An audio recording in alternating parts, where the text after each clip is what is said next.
ఈ 10వ సెషన్ ని మనము చూద్దాం. దీని పేరు కుటుంబం. కుటుంబం అనేది మనం చూసిన 7 పునాదుల్లో 7 మౌంటైన్స్ లో లేదా 7 పియర్స్ లో ఒక ముఖ్యమైన పునాది. కుటుంబానికి బైబిల్లో చాలా ప్రాముఖ్యమైన స్థానం ఉంది. కుటుంబం అనేది అన్ని రంగాల కన్నా లేదా అన్ని వ్యవస్థల కన్నా ముందుగా స్థాపించబడిన ఒక వ్యవస్థ. కుటుంబాన్ని దేవుడు అన్ని రంగాల కన్నా లేదా అన్ని వ్యవస్థల కన్నా ముందే చేశాడు. మనకు తెలుసు, ఆదాము అవ్వలని జతపరిచి ఆయన కుటుంబాన్ని ప్రారంభం చేశాడు. ఆ కుటుంబము ఆ దేవుడు చేసిన లేదా దేవుడు ఎస్టాబ్లిష్ చేసిన ఒక ముఖ్యమైన మొదటి మూల వ్యవస్థగా మనం చూస్తాము. కుటుంబ వ్యవస్థ దేశాన్ని రూపాంతరం చెందించే క్రమంలో చాలా ముఖ్యమైన పాత్ర వహిస్తుంది అని సులువుగా చెప్పాలంటే, దేశాన్ని రూపాంతరం చెందించే కీలకమైన పునాదుల్లో చాలా ముఖ్యమైనది కుటుంబం. ప్రజాజ్ఞల్లో ఈ తల్లి తండ్రి సమ్మానం కుటుంబం అని చెప్పబడిన 5వ ఆజ్ఞ కుటుంబం యొక్క ప్రాముఖ్యతను మనకు తెలియజేస్తుంది. కుటుంబము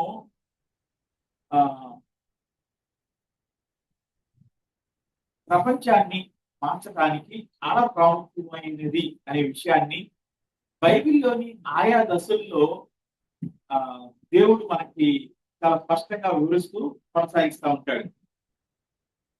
బైబిల్ ప్రకారం మంచి సమాజానికి, మంచి సొసైటీ బిల్డ్ అవ్వాలంటే, కట్టబడాలంటే, ఏర్పాటు అవ్వాలంటే చాలా ముఖ్యమైన మూలమైన రంగము లేదా వ్యవస్థ కుటుంబం. దేవునికి ఇష్టమైన కుటుంబాలు అనేవి ఆటోమేటిక్ గా ఒక రూపాంతరం చెందించగలిగిన మంచి నాయకులను సిద్ధపాటు చేయగలుగుతుంది. కుటుంబము ఒక మంచి నాయకులను సిద్ధపరిచే అద్భుతమైన వ్యవస్థ. ఉన్నత విద్య ద్వారా మనము మంచి నాయకులను, ప్రభావితమైన నాయకత్వాన్ని అందించగలిగిన వారిని మనం సిద్ధపాటు చేయవచ్చు. కానీ దానికి మూలము మంచి కుటుంబ వ్యవస్థలోనే ఉంటుంది. ఈ సెషన్ లో మనము చూసే అంశాల్లో ప్రస్తుత ప్రపంచంలో ఎదుర్కొంటున్న ఒక క్రైసిస్ ఏంటంటే, చాలా ఎక్కువ మంది ఈ దేవుడి ఏర్పాటు చేసిన కుటుంబ వ్యవస్థ రావట్లేదు. అంటే చాలా మంది వివాహాలు చేసుకోవట్లేదు, చాలా మంది లేట్ గా వివాహం చేసుకుంటున్నారు, చాలా మంది వివాహం అయిన తర్వాత చాలా లేట్ గా వారు పిల్లల్ని కనడానికి ఇష్టపడతా ఉన్నారు. చాలా ఎక్కువ మంది పిల్లలు లేకుండానే జీవించడానికి ఇష్టపడతా ఉన్నారు. కొంతమంది ఒక్కరు ఉంటే చాలు అనుకుంటా ఉన్నారు. ఇవన్నీ కూడా బలమైన కుటుంబ వ్యవస్థలు ఏర్పాటు కాకుండా ఉండడానికి మూల కారణాలు అవుతా ఉన్నాయి. దేవుని యొక్క మూల పునాది అయిన కుటుంబ వ్యవస్థ అది అది అది డిస్ట్రోటెడ్ అయిపోవడానికి, అంటే అది డైల్యూట్ అయిపోవడానికి, ఆ మూల పునాది బలహీనం అయిపోవడానికి కారణం అవుతా ఉంది. ప్రవక్తలైన వారు ఇశ్రాయేలుకి, చెరలో ఉన్న వారికి, చెరలో నుంచి బయటకు వచ్చే వారికి మీరు ఫలించి అభివృద్ధి పొందండి అని దేవుని యొక్క ఆజ్ఞను మరొక పాములో దేవుడు చెప్పినప్పుడు అందించారు. ఈరోజు వివాహము సరైన వయసులో వివాహం అనేది, సరైన వయసులో పిల్లల్ని కనడం అనేది, దేవుడిచ్చిన పిల్లలతో తమ అంబులు పొది నింపుకోవడం అనేది, వారిని దేవుని యొక్క కుటుంబ వ్యవస్థకు దేవుడిచ్చిన సూత్రాలని అనుసరించి పెంచుతూ ఒక బలమైన కుటుంబాన్ని ఏర్పాటు చేయడం అనేది చాలా ప్రాముఖ్యమైన అంశం. జనాభా తగ్గటం అనేది, అంటే తక్కువ మంది పిల్లలు కలిగి ఉండటం అనేది ఒక విధంగా చెప్పాలంటే సొసైటీకి చాలా ముప్పు, చాలా చాలా ప్రమాదాన్ని తీసుకొస్తాయి. ఎందుకంటే లేట్ గా పిల్లలు పుట్టడం వల్ల ఒక తరము, పనిచేసే తరము ఈ తర్వాత పనిచేసే తరానికి మధ్య గ్యాప్ వస్తూ ఉంటుంది. అంటే ఒక తరము పనిచేసే తరం, అంటే ప్రొడక్టివ్ జనరేషన్ ఒక తరం ఉంటే, లేట్ గా పిల్లలు పుట్టడం వల్ల ఆ తరము తర్వాత మరలా పనిచేసే ఒక తరం రావడానికి కొంచెం ఆలస్యం అవుతుంది. అది అప్పటికే పనిచేస్తున్న వారి మీద భారాన్ని మోపుతుంది. అలాగే వారి దగ్గర నుంచి వర్క్ ఎక్స్పీరియన్స్ లాంటివి డైరెక్ట్ గా నేర్చుకోవడానికి ఇబ్బంది అయ్యి తర్వాత తరానికి ఆ ప్రొడక్షన్ అనేది అంటే సరైన రీతిలో సమాజానికి ఉపయోగకరమైన పని చేసే తరం రావడం అనేది ఇబ్బంది అవుతుంది. అదొక సమస్య అయితే, రెండవది ఈ చెప్పిన సమస్య లేట్ గురించి చెప్పాను. ఉండటం వల్ల వచ్చి ఒక ప్రతిఫలం చెప్పాను. ఒకవేళ తక్కువ మంది పిల్లలు అనేది కాన్సెప్ట్ కనుక తీసుకుంటే, తక్కువ మంది పిల్లల వల్ల పనిచేసే ఒక తరము గడిచిపోయిన తర్వాత తరంలో దాదాపు అదే స్థాయిలో పనిచేయాల్సిన మనుషులు లేకపోవడం అనేది తక్కువ మంది పిల్లలు ఉండటం వల్ల వచ్చే ఒక పెను ప్రమాదం. ఇంకో రకంగా మనం అర్థం చేసుకోవాలంటే, దాని తర్వాత అర్థం చేసుకోవాలంటే, తక్కువ మంది పిల్లలు ఉంటే తక్కువ మంది పనిచేసే వాళ్ళు ఉంటారు. తక్కువ మంది పనిచేసే వాళ్ళు ఉంటే తక్కువ ఆదాయం వస్తుంది. తక్కువ ఆదాయం వస్తే ప్రభుత్వానికి తక్కువ పనులు, తక్కువ ట్యాక్సెస్ తక్కువ కలెక్ట్ అవుతాయి. ఎప్పుడైతే ప్రభుత్వం దగ్గర డబ్బు ఉందో ఆ అడ్మినిస్ట్రేషన్ దగ్గర నుంచి దేశ భద్రత దాకా అన్ని కూడా ఎఫెక్ట్ అవుతాయి. కుటుంబ వ్యవస్థ దేవుడు ఇచ్చిన డిజైన్ ప్రకారం కుటుంబ వ్యవస్థ లేకపోతే ఆ దేశము ఎంతగా ప్రభావితం అవుతుందో మీరు గమనించవచ్చు ఈ విషయాల ద్వారా. దేశము రూపాంతరపరచబడటం అనేది దాంట్లో వెళ్ళకుంటే దేశము కుటుంబ వ్యవస్థలోని దేవుని యొక్క మూల స్తోత్రాలని, బైబిల్లోని మూల స్తోత్రాలని విడిచిపెట్టినప్పుడు జరిగే నష్టాన్ని మనం గమనించగలుగుతా ఉన్నాం. దైవభక్తి కలిగిన కుటుంబాలకు ఏర్పాటు అనేది బైబిల్ బోధన ద్వారానే సాధ్యమవుతుంది. మనము దీన్ని స్పష్టంగా అర్థం చేసుకోవాలంటే, కుటుంబము దేవుడు ఏర్పాటు చేసిన మొట్టమొదటి విద్యా వ్యవస్థ. సెషన్ లో మనము హైయర్ ఎడ్యుకేషన్ గురించి చూసాము. ఈ సెషన్ లో కుటుంబం గురించి చూస్తా ఉన్నాము. ఈ కుటుంబం అనే రంగంలో, ఈ కుటుంబం అనే వ్యవస్థలో ఎర్లీ ఎడ్యుకేషన్ అనేది కుటుంబానికి ఎలా కనెక్ట్ అయ్యిందో మనకు అర్థమవుతుంది. అంటే ఇస్రాయేల్ యొక్క జీవితాన్ని కనుక మనం గమనించినట్లయితే, ఇస్రాయేల్ యొక్క విద్యా వ్యవస్థ కనుక గమనించినట్లయితే, వారు కుటుంబము అనేది విద్యా వ్యవస్థకు మూల కేంద్రంగా ఉంది.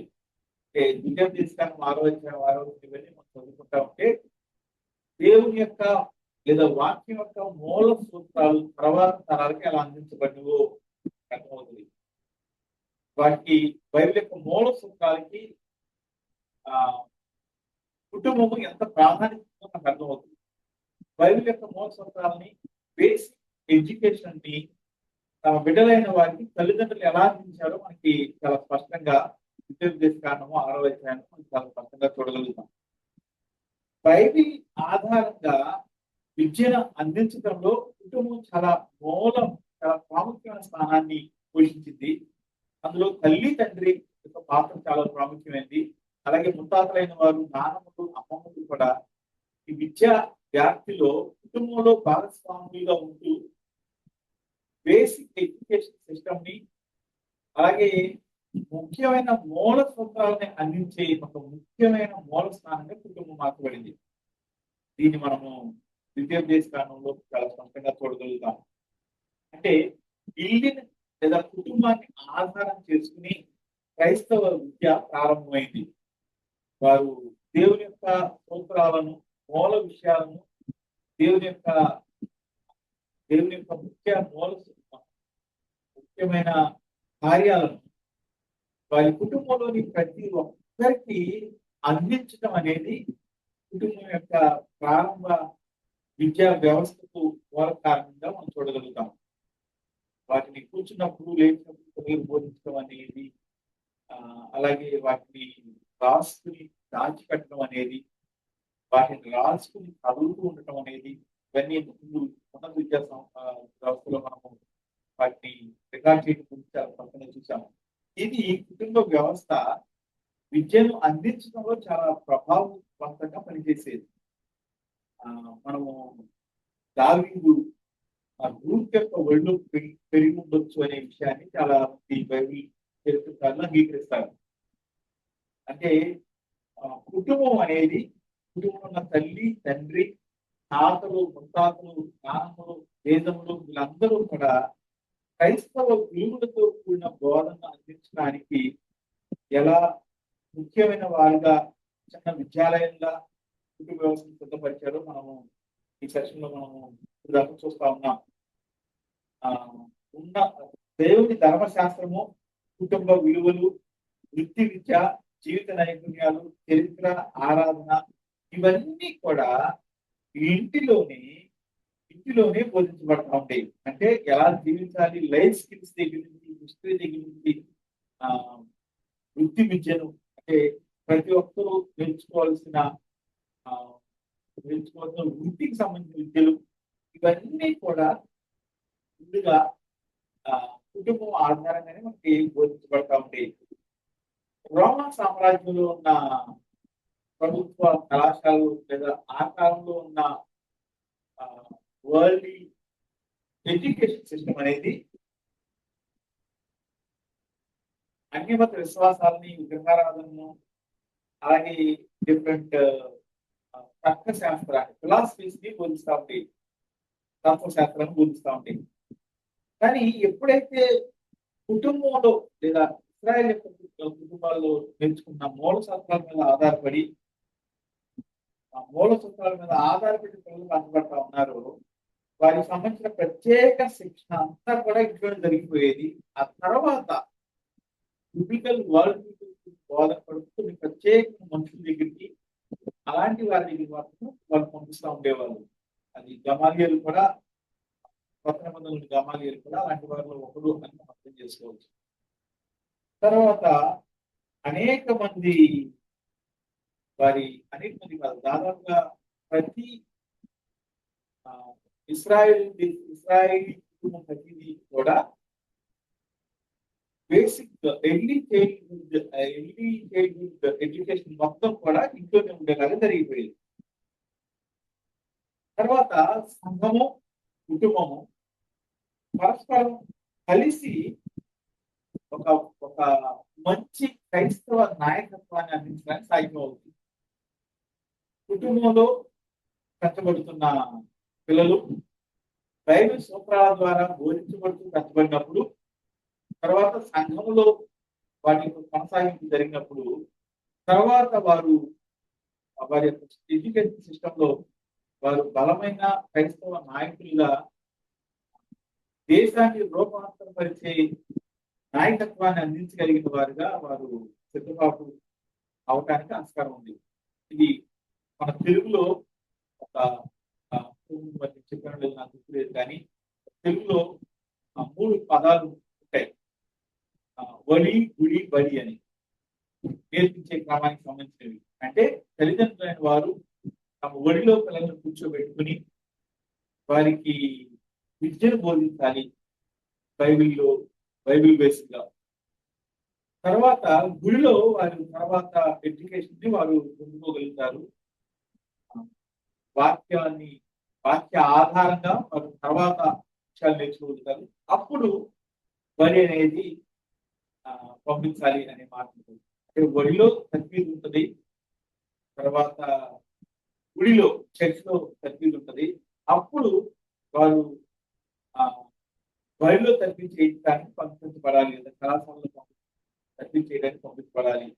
మూల సూత్రాలు ఎప్పుడైతే కుటుంబ వ్యవస్థ సరిగ్గా ఉందో అప్పుడు క్రైస్తవ విలువలు కలిగిన నాయకులను మనము సిద్ధపాటు చేయడానికి అవకాశం ఉంటుంది. దీన్నే ఇంకో రకంగా అంటే అంటే ఇశ్రాయేలీయులు వాడిన ఈ బడి వ్యవస్థను లేదా ఈ విద్యా వ్యవస్థను ఈ రోజులో మనము హోమ్ స్కూలింగ్ అని మాటలో మనము వాడుతూ ఉన్నాం. హోమ్ స్కూలింగ్ లో చాలా వరకు బిబ్లికల్ వరల్డ్ హోమ్ స్కూలింగ్ జరగడం అనేది మనం చూస్తూ ఉంటాం. అంటే చాలా హోమ్ స్కూలింగ్ కరిక్యులమ్స్ చాలా వరకు బిబ్లికల్ వరల్డ్ కూడుకున్నగానే ఉన్నాయి. కానీ కాలక్రమేణా చాలా కరిక్యులమ్స్ డెవలప్ చేసే ఎడ్యుకేషన్ సిస్టమ్స్ అనేవి బిబ్లికల్ వరల్డ్ చెప్తా ఉన్నారు. కానీ వారు ఈ సెక్యులర్ ఎడ్యుకేషన్ సిస్టమ్ డెవలప్ చేసిన కరిక్యులం తీసుకుని దానిలో కొన్ని బైబిల్ వచనాలు, కొన్ని బైబిల్ పాటలు, బైబిల్ డివోషన్స్ యాడ్ చేసి దాన్ని బిబ్లికల్ వరల్డ్ లో ప్రెజెంట్ చేస్తా ఉన్నారు. అది హోమ్ స్కూలింగ్ వచ్చిన ఈ మన తరంలో లేదా గడిచిన కొన్ని తరాలుగా హోమ్ స్కూల్ వచ్చిన ఒక ముఖ్యమైన ప్రమాదం. నిజానికి అమెరికా ప్రారంభంలో అంటే అమెరికా దేశం ఏర్పాటైన చాలా సంవత్సరాలు వారు హోమ్ స్కూలింగ్ కి చాలా ఎక్కువ ప్రాధాన్యత ఇచ్చారు. ఆ, ప్రభుత్వ పాఠశాలలు లేకుండానే హోమ్ స్కూలింగ్ లేకపోతే ప్రైవేట్ ఎడ్యుకేషన్ ద్వారా ఆ, ఈ ఈ ఎడ్యుకేషన్ అంతా స్టడీస్ అన్ని జరుగుతూ ఉంటాయి. ఎప్పుడైతే కుటుంబం అనేది బిబ్లికల్ వరల్డ్ వ్యూ కలిగిన కుటుంబంగా అలాగే బైబిల్ చెప్పే దాన్ని చేసే కుటుంబంగా బైబిల్ సూత్రాల ఆధారంగా నడవబడిన కుటుంబంగా ఉంటుందో అది దేశాన్ని రూపాంతరం చెందించే ఒక ముఖ్యమైన మూల పునాదిగా మార్చబడగలదు. దేవుడు స్థాపించిన మొదటి వ్యవస్థ అయిన కుటుంబము ఒక బలమైన పునాది. దేశాన్ని రూపాంతరం చెందించడానికి రూపాంతరపరచబడిన దేశంగా కొనసాగడానికి యూరోప్ దేశంలోని యూరోప్ ఖండంలోని దేశాలు ఈ ఫిజికల్ వరల్డ్ వ్యూని ఎప్పుడైతే విడిచిపెట్టినో హైయర్ ఎడ్యుకేషన్ లో ఆటోమేటిక్ గా కుటుంబ వ్యవస్థలో కూడా చాలా మార్పులు చేసుకోవడానికి మనం చూడగలుగుతాం. చివరికి మనం మిగతా విషయాన్ని ముందుకు వెళ్తా ఉన్నప్పుడు మనం గమనించినట్లయితే ఇంటిని ఆధారం చేసుకుని అంటే కుటుంబాన్ని ఆధారం చేసుకుని బోధించబడుతున్న విద్య అంటే కేవలము మనము విద్య అనగానే 10th క్లాస్ 9th క్లాస్ లేకపోతే ఇంటర్మీడియట్ వీటి గురించి మాత్రమే మాట్లాడలేదు.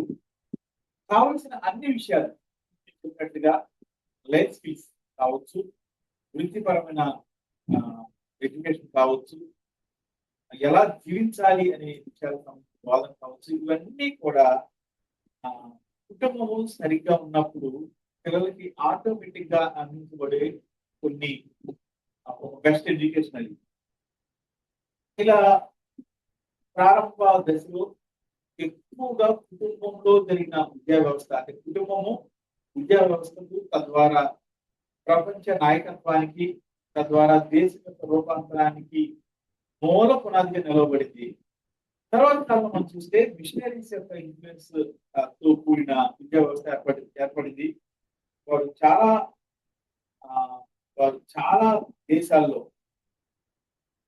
దేశాల్లో మిషనరీస్ ఎక్కడైతే వెళ్ళారో వాళ్ళు ప్రారంభంలో కుటుంబాలని కలుపుకోవడానికి కుటుంబాన్ని ఇన్వాల్వ్ చేస్తూ కొనసాగించే ఎడ్యుకేషన్ సిస్టమ్ కోసం వాళ్ళు యూరోపియన్ దేశాలకు ప్రాధాన్యత ఇచ్చారు.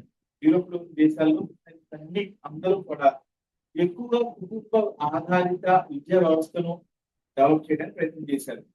Biblical world view based education system develop చేయడానికి ట్రై చేశారు. కానీ గ్లోబల్ సౌత్ అంటే మనలాంటి దేశాల్లో వారు ఎక్కువగా సంఘాన్ని స్థాపించడం మీద దృష్టి పెట్టారు.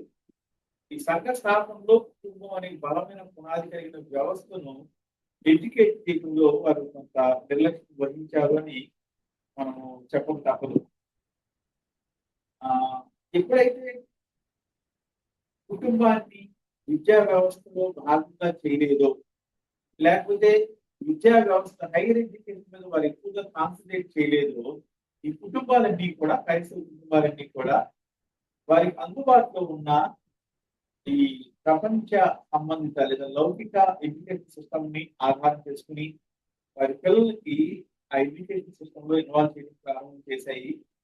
అందువలన కాలక్రమేణా క్రైస్తవ విలువలతో కూడిన కుటుంబాలలో నుంచి కూడా క్రైస్తవ విలువలు లేని లేదా నాయకత్వాల లక్షణాలు లేని జనరేషన్ ప్రారంభమైంది. అంటే సింపుల్ గా మనం చెప్పాలంటే క్రైస్తవ మిషనరీస్ అనేవారు సంఘాలు స్థాపించి ఆత్మల రక్షణ పొందించే కార్యక్రమానికి ఇచ్చిన ప్రాధాన్యత ముఖ్యంగా గ్లోబల్ సౌత్ లో కుటుంబ వ్యవస్థను క్రైస్తవ విలువలతో కూడిన కుటుంబ వ్యవస్థగా మరి ముఖ్యంగా క్రైస్తవ విలువలతో కూడిన తర్ఫీదు ఇచ్చే ఒక ఎడ్యుకేషన్ సెంటర్ గా మార్చే విషయాన్ని నిర్లక్ష్యం చేయడం వలన మనము క్రైస్తవ కుటుంబాలు ఎన్నున్నా సరే, లేదా క్రైస్తవ సంఖ్య ఎంతగా పెరుగుతున్నా సరే, క్రైస్తవులైన వారు అనేక రంగాల్లో ప్రభావితం చూపించడం అనే దానిలో ఇప్పటికీ ఇప్పటికీ వెనకబడి ఉన్నారని మనం చెప్పక తప్పదు.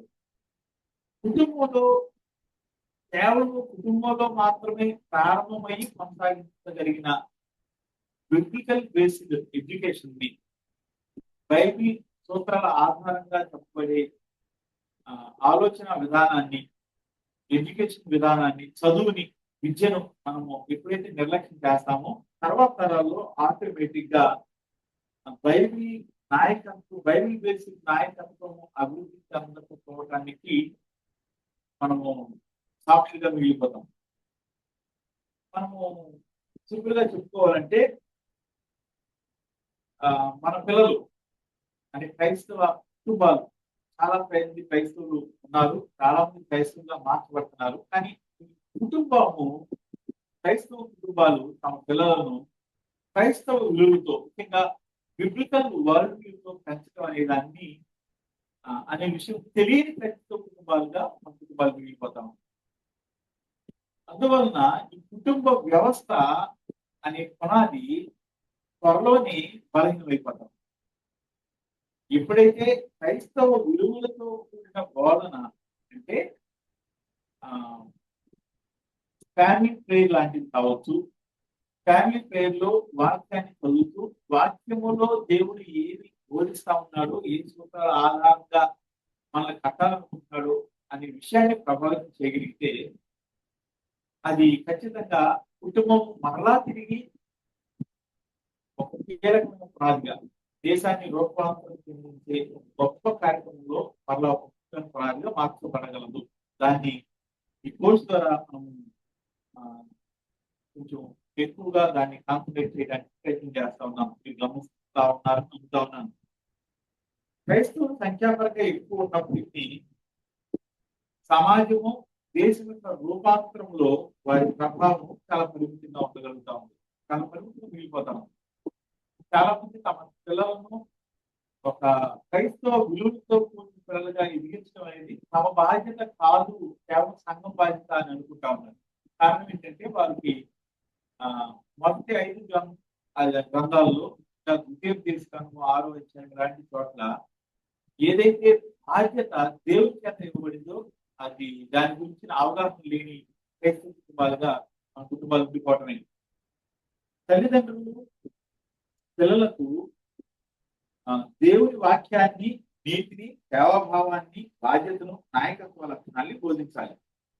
ఇది కుటుంబం ఎప్పుడైతే బోధిస్తుందో అప్పుడు ఆ కుటుంబము కీలకమైన పునాదిగా మార్చబడగలదు.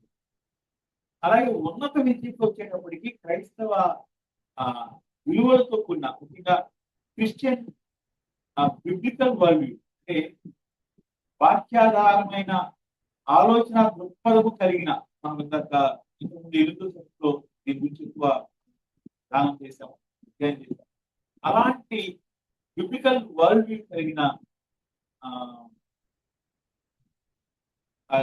ఎడ్యుకేషన్ సిస్టమ్ ని మనం ఏర్పాటు చేయగలగడానికి సిద్ధపడాలి.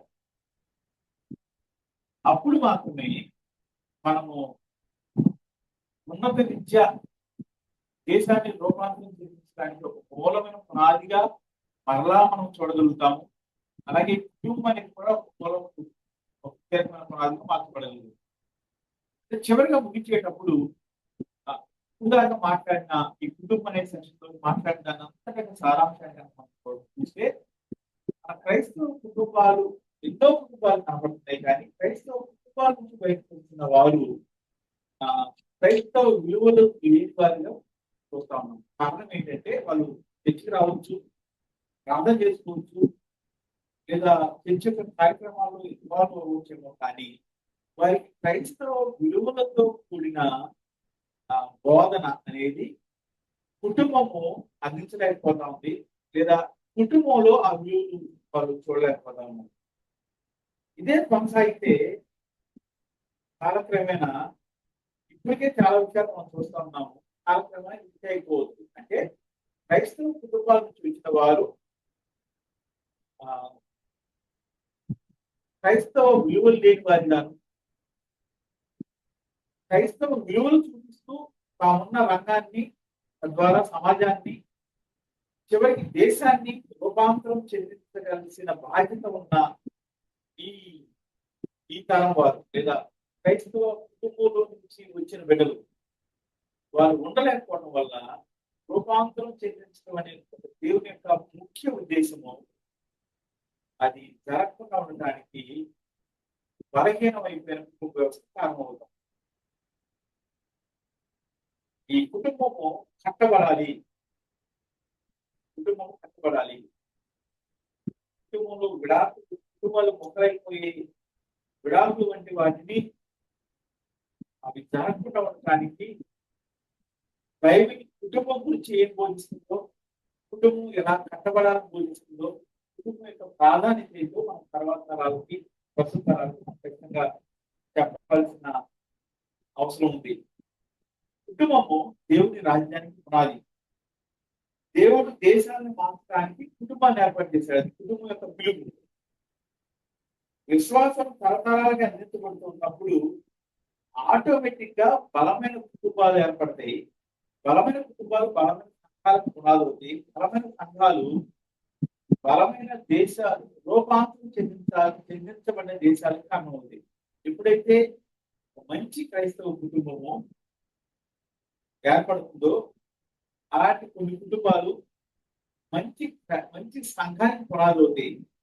మంచి సంఘాలు మంచి సమాజానికి మంచి నాయకుడికి పునాది అవుతాయి. ఆటోమేటిక్ గా ఆ దేశం రూపాంతరం చెందుతుంది. కుటుంబం అనేది ఈ రూపాంతరం చెందించే దేవుని యొక్క బలమైన పిలుపులో ముఖ్యమైన మూల వ్యవస్థ. ఇప్పుడు వరకు మనము కుటుంబం అనే సెషన్ మనం చూసుకున్నాం. ఈరోజు 8th సెషన్ గా మనము ముఖ్యమైన ఉన్నత విద్య అనే సెషన్ మనం చూసాం. అలాగే కుటుంబం అనే కీలకమైన పునాది కూడా మనం చూసాము.